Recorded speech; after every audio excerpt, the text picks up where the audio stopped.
most of us at this point in our lives have probably used a chatbot, maybe without even knowing it. Have you ever wondered, how does a chatbot work? What powers it? How do I interact with it? Let's dive in. My name's Morgan Carroll with IBM Cloud.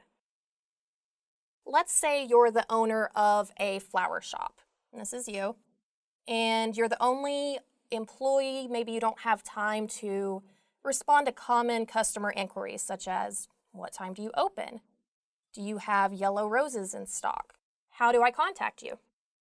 So you've got your customer up here and they need to get in touch with you, but you're busy, you can't answer the phone. So what can we do to solve this problem?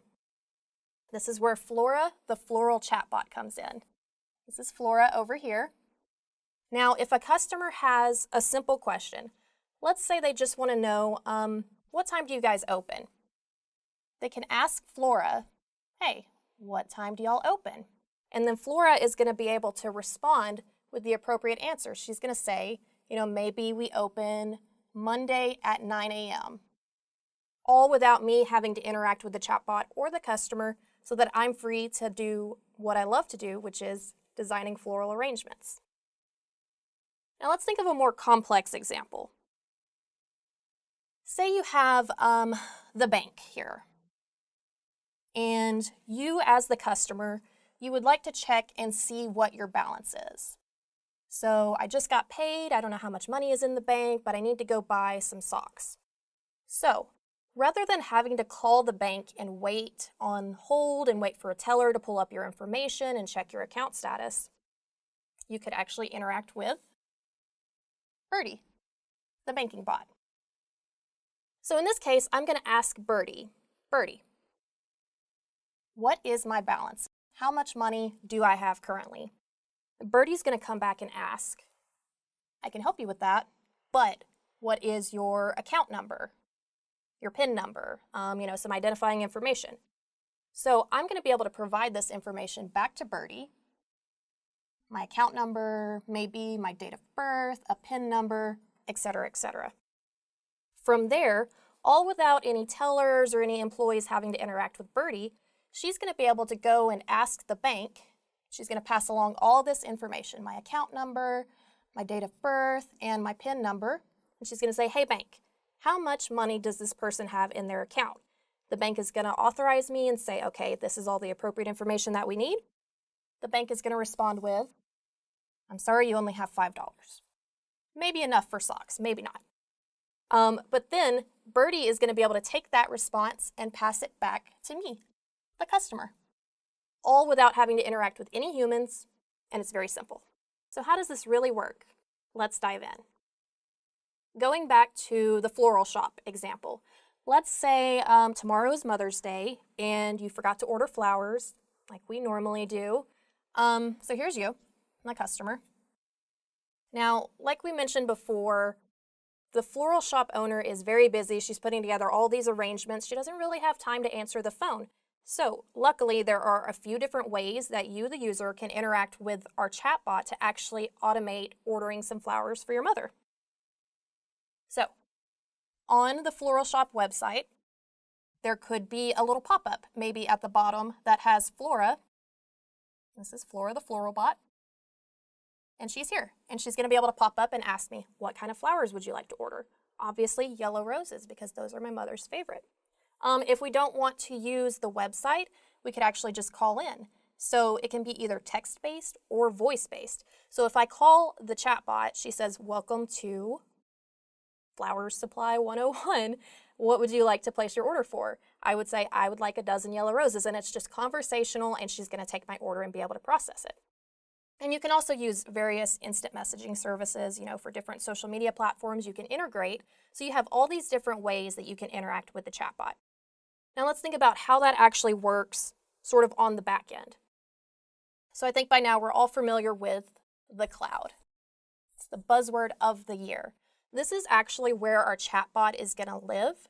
So you'll have a chatbot service provider, and this chatbot is going to integrate with various services to actually process whatever speech it is that the user is saying.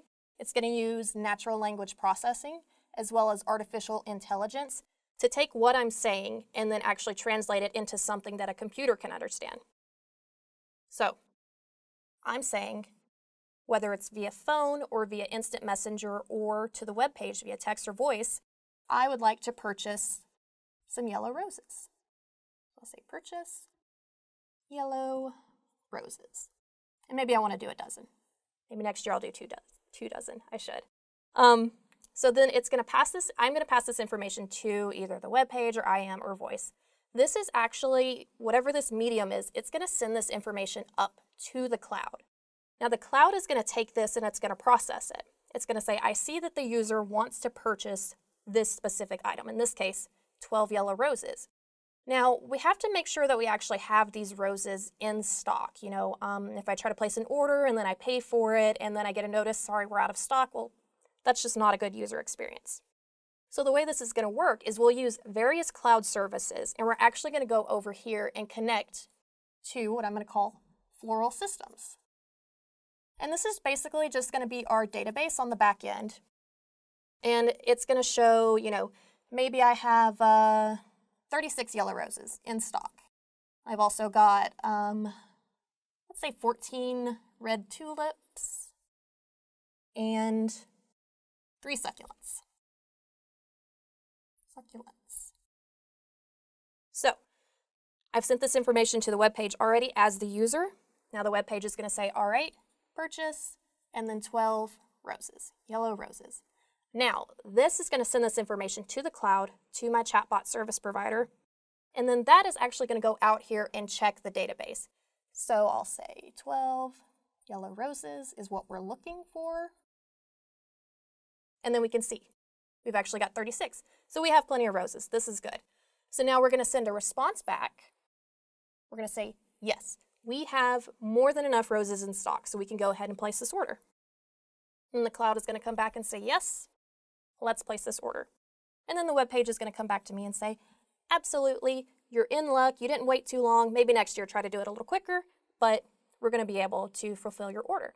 So then I'm over here the whole time as, let's say I'm over here, the floral shop owner, and I'm just building floral arrangements. Maybe I'll get a notification kind of off to the side, but all in all, the whole thing is automated, so I don't have to stop what I'm doing to actually take care of this, and it's going to save me a lot of time. Now let's talk about the benefits of, you know, why would we want to use a chatbot?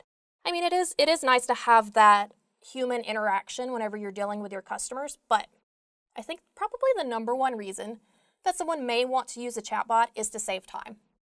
And what I mean by that is, you know, not only are you saving time when it comes to like interacting with your customers and getting someone to place an order, but again, you're leaving time off to the side for you to go and, you know, maybe you've got to do some bookkeeping. You've got to put these floral arrangements together. Whatever it is, it's going to save you hours and hours over the course of even just a month. 2, simplicity. Chatbots, believe it or not, are surprisingly simple to build. You don't have to know how to write any code in most cases. If you want to do more in-depth integrations, you might need to know some code. But for the most part, it's just natural language based. You could say, hey Chatbot, I want you to tell users that I'm open Monday through Friday, 9 a.m. to 6 p.m. And it's going to be able to relay that information without having to know any Python or JavaScript or anything like that. Lastly, time to launch. So what that means is that it does not take a lot of time to build a chatbot. Like I said earlier, you don't have to know any code. And since it's cloud-based, you don't have to build up any of the underlying infrastructure. From the time you start building the chatbot to the time it's completed could be as quick as 1 hour. And so these are some of the reasons that you may want to build a chatbot for your business. So I hope this helped explain what a chatbot is, how it works, and why you may want to use it. Thank you for watching.